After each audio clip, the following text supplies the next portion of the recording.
আল্লাহ নবী বললেন চাচা আবু তালেব যখন জাহান্নামে যাবে আল্লাহ পাক চাচা আবু তালেবকে জাহান্নামের সবচেয়ে হালকা শাস্তি দেবে। ও বাবাজি, জাহান্নামের সবচেয়ে হালকা শাস্তিটা কি মাথায় নিয়ে যান। আল্লাহ নবী বললেন চাচা আবু তালেব যখন জাহান্নামে যাবে আল্লাহ পাক চাচা আবু তালেবের পায়েতে জাহান্নামের খড়গ, জাহান্নামের জুতা, জাহান্নামের চটিটা আবু তালেবের পায়েতে পরিয়ে দেবে। চাচা আবু তালেবের পায়েতে জাহান্নামের জুতাটা পরিয়ে দেওয়ার সাথে সাথে চাচা আবু তালেবের মাথার কিরুগুলো টকবক টকবক টকবক করে ফুটবে। এটাই হলো জাহান্নামার সবচাইতে হালকা শাস্তি। পায়েতে জুতা পরাবে, জাহান্নামার জুতা, আর ওই জুতার অ্যাকশন এমন ভাবে মাথায় নেবে মাথার ঘিনুগুলো টকবক টকবক টকবক করে ফুটবে। কি মুরব্বি, পায়েতে জুতা পরিয়ে পায়ের অ্যাকশন যদি মাথায় ওঠে, মাথার ঘিনু ফোটে, সারাটা দেহ বডি ভালো থাকবে জি? আশা করছেন? পায়ের অ্যাকশন তো সরাসরি মাথায় উঠতে পারে না, এই হাঁটু হয়ে কোমর, পিঠ, বুক, গলা হয়ে তারপর তো মাথায়, মানে এও শেষ, এও শেষ, হ্যাঁ পাত দিক দিয়ে মাথায় শেষ পুরো একদম। আমি যেন দেখছি, শুনুন, আমি যেন দেখছি বর্তমান যুগের এক শ্রেণীর মুসলমানদের অবস্থা, বর্তমান যুগের এক শ্রেণীর শ্রোতাদের অবস্থা একেবারে সেম টু সেম নবীর চাচা। যদি বলেন কেন, শুনুন। আল্লাহ নবী বললেন, আল্লাহ নবী হাদিস শরীফে জানালেন আল উলামা ওয়ারাসাতুল আম্বিয়া, আল উলামা ওয়ারাসাতুল আম্বিয়া। আল্লাহ নবী বললেন আলেম সম্প্রদায় হলো, আমি রাসূলুল্লাহ আমার আবু তালেবকে লক্ষ্য করে ও বাবাজি বারবার কলেমার দাওয়াত দিয়েছিল, কিন্তু না আবু তালেব কিছুতে কলেমা পড়েনি, মানেনি। হঠাৎ করে চাচা আবু তালেবের একদিন মৃত্যুর সময় হয়ে গিয়েছে। আল্লাহ নবী বুক ভরা আশা নিয়ে চাচা আবু তালেবের কানের কাছে গিয়ে আল্লাহ নবী মুখটা লাগিয়ে দিয়ে বলেছিলেন, ও চাচা, আমি নবী মুহাম্মদ বলছি, একটা বার মরণের আগে কলেমার বাণী আপনি পড়ে দেন, লা ইলাহা ইল্লাল্লাহু মুহাম্মাদুর রাসূলুল্লাহ। চাচা, এই কলেমার বাণীটা আপনি একটা বার পড়ে দেন। কিন্তু না, আমার নবী পাকের সেই কলেমা আবু তালেব কিছুতে পড়লো না, মানলো না। আল্লাহ নবীকে লক্ষ্য করে বললেন, ও বাবা মুহাম্মদ, এই আশা তোর কোনোদিন পূরণ হবে না বাবা। আল্লাহ নবী আবার বুক ভরা আশা নিয়ে আবু তালেবের অপর কানে মুখটা লাগিয়ে দিয়ে বলেছিল, চাচা, ও চাচা, একটা বার মরণের আগে কলেমার বাণীটা পড়ে দেন চাচা। আল্লাহ নবী বলেছিল, মরণের আগে যদি একটা বার কলেমার বাণী আপনি পড়ে দিতে পারেন, আমি নবী মুহাম্মদ বলছি, কিয়ামতের দিন আমি নবী আপনার জন্য সুপারিশ করার সুযোগ পেয়ে যাব। বলুন সুবহানাল্লাহ। ও চাচা, হাসরের ময়দানে, কঠিন হাসরের ময়দানে আমি আপনার জন্য সুপারিশের জায়গা পেয়ে যাব চাচা। তবে একটাবার কলেমার দাবি আপনাকে পড়তে হবে। না, সেই চাচা আবু তালেব আমার নবী পাকের এত কাকুতি মিনতি করা কলেমা, এত নবী পাকের কাকুতি মিনতি করা কলেমা আবু তালেব কিছুতেই পড়লো না, মানলো না। সেই চাচা আবু তালেব আমার নবী পাকের কলেমা না পড়ে, না মেনে মুখটা ঘুরিয়ে নিয়ে চাচা আবু তালেব বেঈমান হয়ে মারা গেল। ফতোয়া দিন যে চাচা আবু তালেব আমার নবী পাকের কলেমা না পড়ে, না মেনে মুখটা ঘুরিয়ে নিয়ে বেঈমান হয়ে যে মারা গিয়েছে, ওই চাচা আবু তালেবের মরণের পরে তার ঠিকানাটা কোথায় হবে? কোথায়? কোনো সন্দেহ নেই। একটু বক্সটা কম হয়ে গেছে, একটু বাড়িয়ে দাও। কোনো সন্দেহ নেই, জাহান্নাম। কারণ ঈমান আনেনি, ঈমান কলেমা নেই মানে ঈমান আনেনি, তার ঠিকানা জাহান্নাম। মুসলিম শরীফের একটি রিওয়ায়াতে চলে এসেছে, মুসলিম শরীফের একটি রিওয়ায়াতে চলে এসেছে, আল্লাহ নবী বললেন, চাচা আবু তালেব মরণের পরে জাহান্নামে যাবে। চাচা আবু তালেব মরণের পরে তার ঠিকানা জাহান্নামে হবে। তবে চাচা আবু তালেব যখন জাহান্নামে যাবে, আল্লাহ পাক চাচা আবু তালেবকে জাহান্নামের সবচেয়ে হালকা শাস্তিটা দেবে। কি শাস্তি? সবচাইতে হালকা, ছোট। কেন ভাই? ভারী শাস্তিটা এজন্য আবু তালেবকে আল্লাহ দেবেন না। ইসলাম প্রচারের ব্যাপারে আমার নবীকে যথাযথ উপকার করেছে বলে, শুনছেন? ইসলাম প্রচারের ব্যাপারে নবীকে যথেষ্ট উপকার করেছে বলে, সহযোগিতা করেছে বলে আল্লাহ এতটুকু কাজের উপরে খুশি হয়ে আল্লাহ বড় আযাব মাফ করে দিয়েছেন, দেবেন না।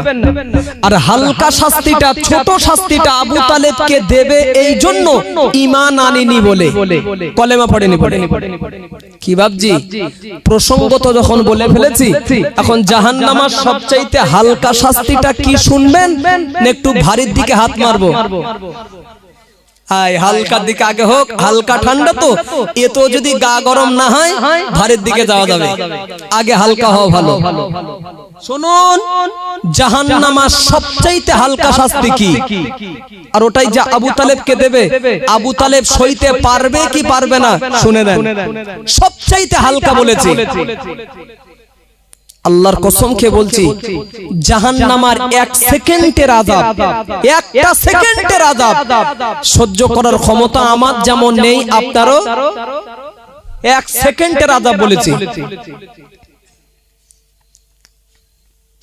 আল্লাহ নবী বললেন, চাচা আবু তালেব যখন জাহান্নামে যাবে, আল্লাহ পাক চাচা আবু তালেবকে জাহান্নামের সবচাইতে হালকা শাস্তি দেবে। ও বাবাজি, জাহান্নামের সবচাইতে হালকা শাস্তিটা কি মাথায় নিয়ে যান। আল্লাহ নবী বললেন, চাচা আবু তালেব যখন জাহান্নামে যাবে, আল্লাহ পাক চাচা আবু তালেবের পায়েতে জাহান্নামের খড়গ, জাহান্নামের জুতা, জাহান্নামের চটিটা আবু তালেবের পায়েতে পরিয়ে দেবে। চাচা আবু তালেবের পায়েতে জাহান্নামের জুতাটা পরিয়ে দেওয়ার সাথে সাথে চাচা আবু তালেবের মাথার কিরুগুলো টকবক টকবক টকবক করে ফুটবে। এটাই হলো জাহান্নামের সবচাইতে হালকা শাস্তি। পায়েতে জুতা পরাবে, জাহান্নামের জুতা, আর ওই জুতার অ্যাকশন এমন ভাবে মাথায় নেবে, মাথার ঘিনুগুলো টকবক টকবক টকবক করে ফুটবে। কি মুরব্বি, পায়েতে জুতা পরিয়ে পায়ের অ্যাকশন যদি মাথায় ওঠে, মাথার ঘিনু ফোটে, সারাটা দেহ বডি ভালো থাকবে জি? আশা করছেন? পায়ের অ্যাকশন তো সরাসরি মাথায় উঠতে পারে না, এই হাঁটু হয়ে কোমর, পিঠ, বুক, গলা হয়ে তারপর তো মাথায়, মানে এও শেষ, এও শেষ। হ্যাঁ, পাত দিক দিয়ে মাথায় শেষ পুরো একদম। আমি যেন দেখছি, শুনুন, আমি যেন দেখছি বর্তমান যুগের এক শ্রেণীর মুসলমানদের অবস্থা, বর্তমান যুগের এক শ্রেণীর শ্রোতাদের অবস্থা একেবারে সেম টু সেম নবীর চাচা। যদি বলেন কেন, শুনুন। আল্লাহ নবী বললেন, আল্লাহ নবী হাদিস শরীফে জানালেন, আল উলামা ওয়ারাসাতুল আম্বিয়া, আল উলামা ওয়ারাসাতুল আম্বিয়া। আল্লাহ নবী বললেন, আলেম সম্প্রদায় হলো আমি রাসূলুল্লাহ আমার ওয়ারিস। সুবহানাল্লাহ, জোরে বলুন। নবী বলেছেন আলেম সম্প্রদায় আমার ওয়ারিস, মানে আমার সন্তান, নবী বলেছেন।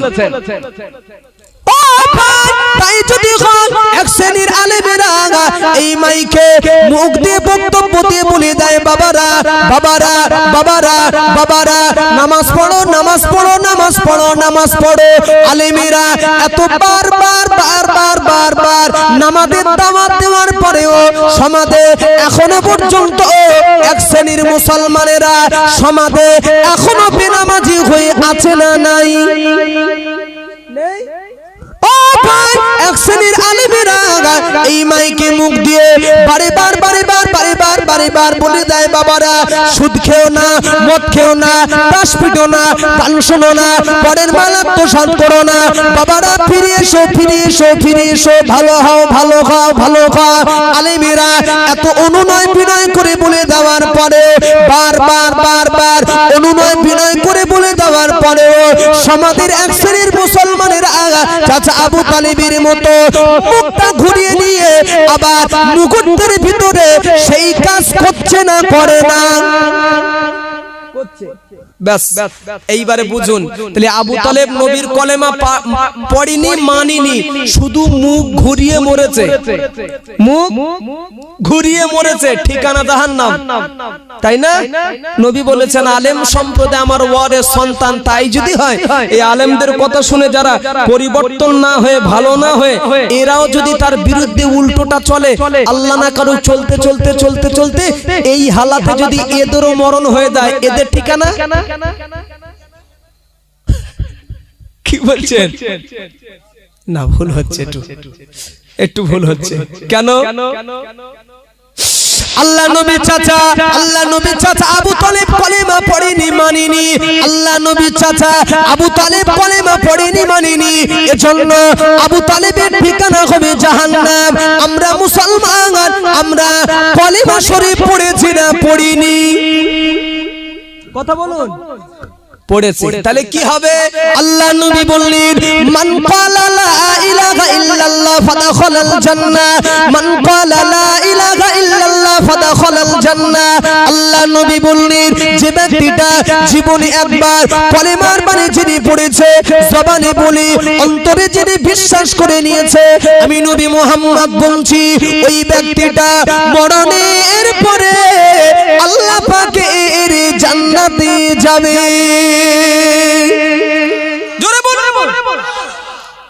তাহলে নবী বলেছেন আবু তালেবের ঠিকানা জাহান্নাম, কলেমা পড়িনি বলে। তাহলে আমরা কলেমা পড়ে নিয়েছি, ঈমান এনেছি, আল্লাহকে আল্লাহ বলে মেনেছি, রাসূলকে রাসূল বলে স্বীকার করেছি, তাহলে আমাদের ঠিকানা?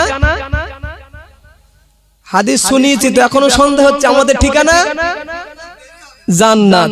এত সহজ, এত সহজ। কিছু কিছু মানুষ বলে পুড়ে ঝুড়ে বেচতে দাও, পুড়ে ঝুড়ে বেচতে দাও, মামুর বাড়ির আবদার জানো, মামুর বাড়ির আবদার। আরে ভাই, জাহান্নামের আগুনে কেউ যদি পড়ে, জাহান্নামের আগুনে, কি ভাবছেন এ কি দুনিয়ার আগুন? যে জাহান্নামের আগুন সম্পর্কে আমার নবী বলেছেন, শুনুন, এক ফোঁটা আগুন যদি, এক ফোঁটা আগুন যদি কারণবশত পৃথিবীতে এসে পড়ে যায়, ও ভাই, ও ভাই, মাথা ঘোরাওনি, জাহান্নামের এক ফোঁটা আগুন যদি কারণবশত দুনিয়াতে এসে পড়ে যায়, ছিটকে জাহান্নাম থেকে শুধু দুনিয়ায় আসবে এক ফোঁটা আগুন, কি হবে শুনবে? কি হবে শুনবে? নবী বলেছেন মুহূর্তের ভিতরে টোটাল দুনিয়াটা পুড়ে সারখার হয়ে যাবে। কফোটা? এক ফোঁটা। তাহলে বিড়ির আগুনের থেকে টেস্ট কম আছে না বেশি আছে? অল্প আছে, বলো। হ্যাঁ, বুঝলেই পাগল সারবে। ইস, এক ফোঁটা আগুন। আরে ভাই, আগুনের ওয়াজ ছেড়ে দেন, জাহান্নামী যারা হবে, জাহান্নামী যারা হবে, আল্লাহ তাদের গায়েতে এরকম একটা জুব্বা পরাবে, জামা। ওই জামার এত তাপ, জাহান্নাম থেকে টেনে, দুনিয়া টেনে যদি টাঙিয়ে দেন, আসমান জমিনের মধ্য বরাবর যদি টাঙিয়ে দেওয়া হয়, জামার একশানের তাপে পৃথিবীতে যত জীবিত মানুষ থাকবে সব মৌতের দিকে কাত হয়ে যাবে, টাউ টাউ করবে। জামায় কি আছে? আগুন নেই, জামায় আগুন নেই, শুধু আগুনের তাপ, তাতেই মানুষ টাউ টাউ করবে।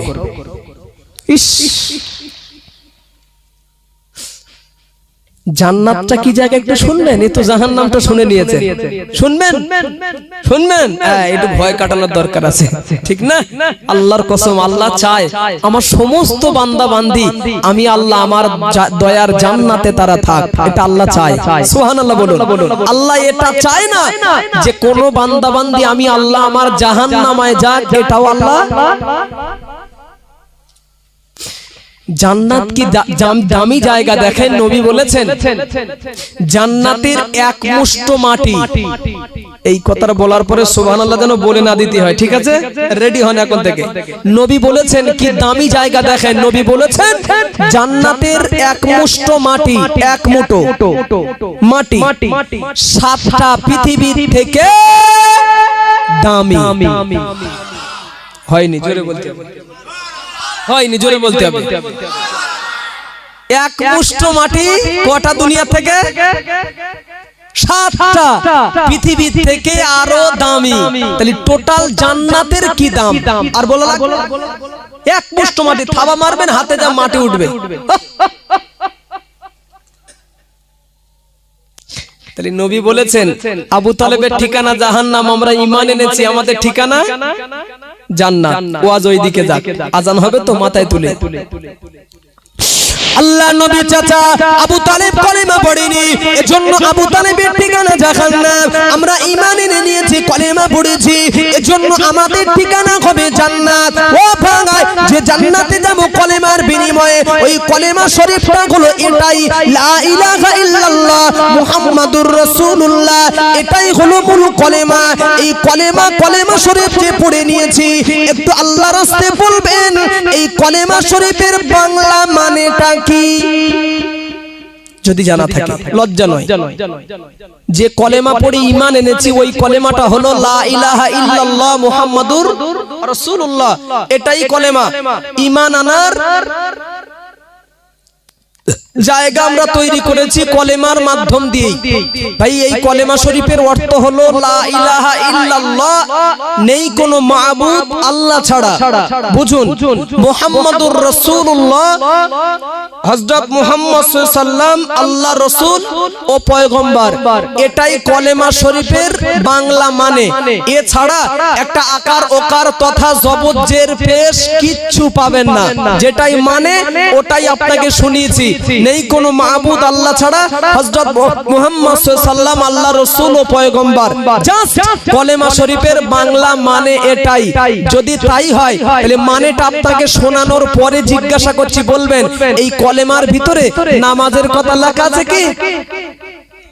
নেই, আল্লাহর কসম নেই। যা মানে আপনাকে শুনিয়ে নিয়েছি, কিতাব খুলে দেখে নেবেন, বাড়িতে গিয়ে চটি বইতে আপনি দেখতে পারবেন।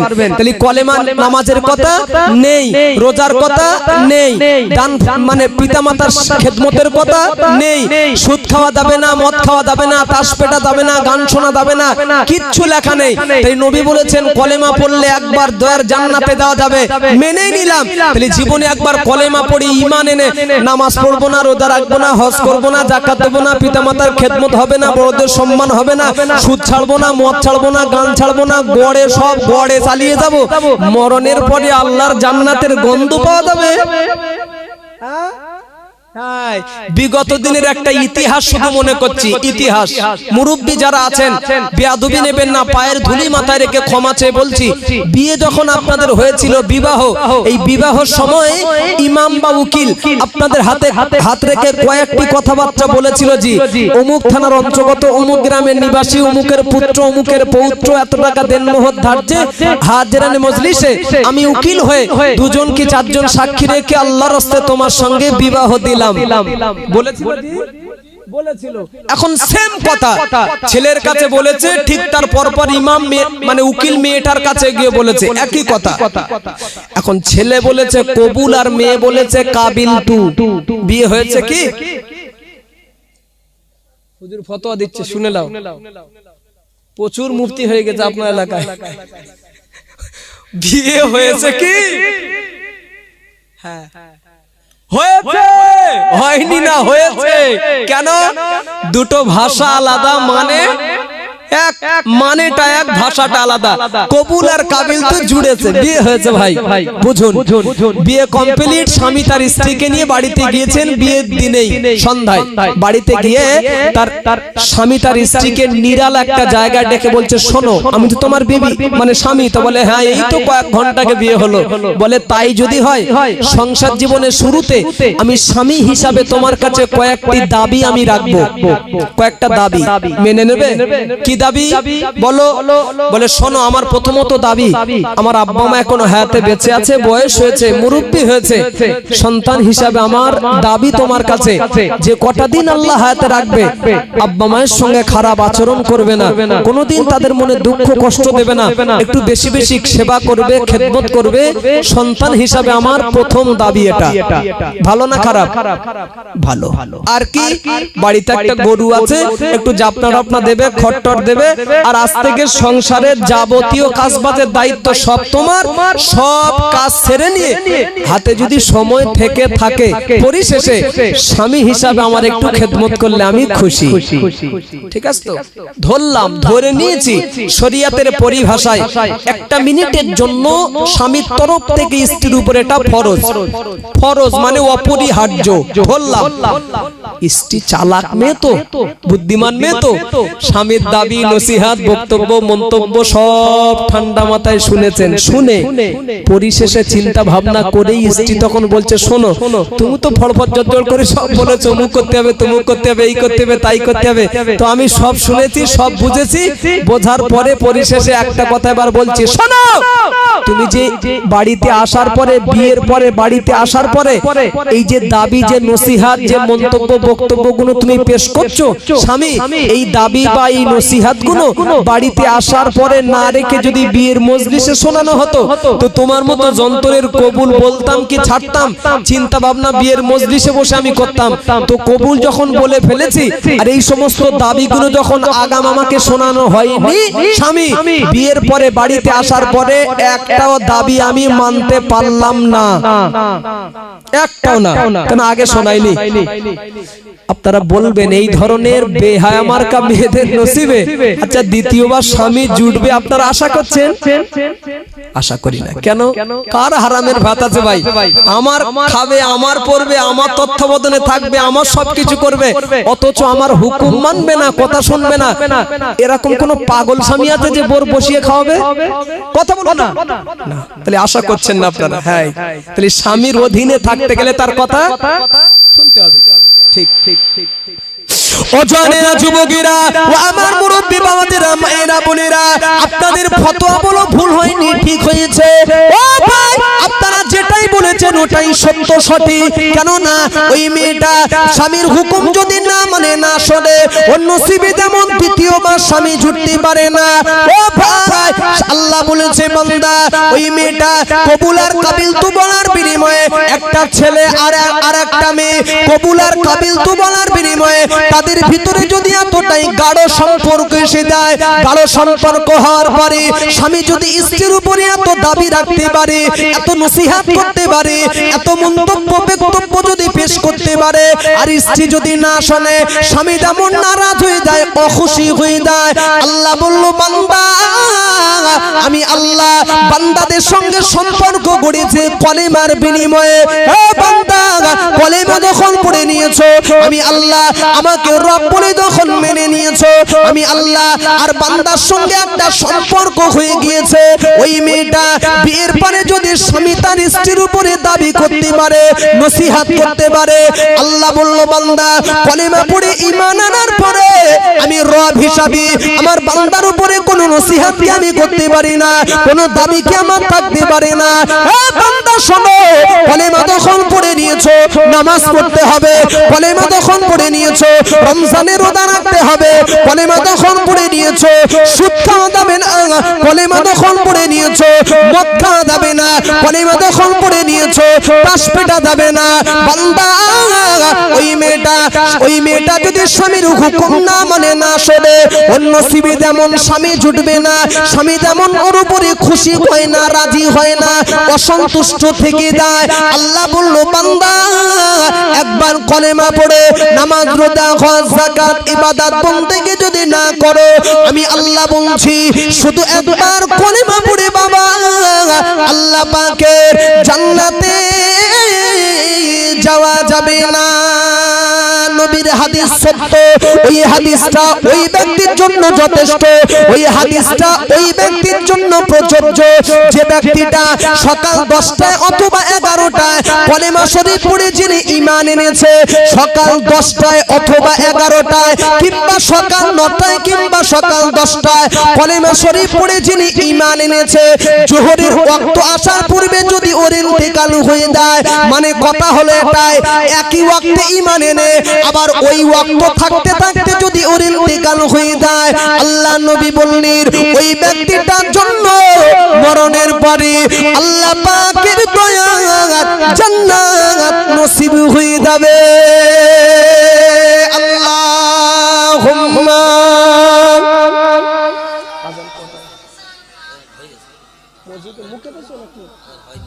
আচ্ছা ঠিক আছে ওয়া আলা আলি আমার ভাইরা আমার বক্তব্যের বিষয় ছিল ইন্নাল্লাহ নিশ্চয় নিশ্চয় আমি আল্লাহ লা ইগাইরু মা বিকওমিন ততক্ষণ পর্যন্ত কোন জাত কোন কওম কোন ব্যক্তিকে পরিবর্তন করি না করব না যতক্ষণ না হাত্তা ইগাইরু সেই জাত সেই কওম সেই ব্যক্তিটা মা বিআনফুসিহিম নিজে নিজে পরিবর্তন না হবে। তাহলে পৃথিবীর কোন মানুষের ক্ষমতা নেই বলেছে কোন মানুষকে পরিবর্তন করে দেওয়ার। স্বয়ং বিশ্ব নবীর মতো ব্যক্তির ক্ষমতা ছিল না কোন মানুষকে পরিবর্তন করে দেওয়ার। যদি থাকতো যার কাছে থেকে খেয়ে পড়ে কলেমার দাওয়াত দিয়েছেন সেই আবু তালেবকে জাহান্নামায় যেতে হতো না। কলেমার ধ্বনি নবীর পাওয়ার থাকলে একবার হলো টেনে বার করতেন, কিন্তু পারেনি। বলার কাজ মেহনতের কাজ নবীর ছিল, আসলে হেদায়েত আবু তালেবের কপালে ছিল না। নিজের ইচ্ছা ছিল না, আল্লাহর তরফ থেকে আসবে কি করে। এই পর্যন্ত থাক, বাকি কথা নামাজের পর। সবাই বসবেন তো, একটু সালাম পাঠ করে দোয়া হবে, বসবেন না নামাজের পর সেটা। এখন ওয়াক্ত অলরেডি আজান চতুর্দিকে হয়ে গিয়েছে, 40-এ সম্ভবত আজান নামাজ শুনছিলাম। চট করে আজানটা দিয়ে নামাজটা আদায় করি। আখিরি দোয়ার জন্য আমার দাবি, সারা রাত কষ্ট করেছেন, শেষ দোয়া নিয়ে আমরা সবাই বাড়ি যাব আপাতত।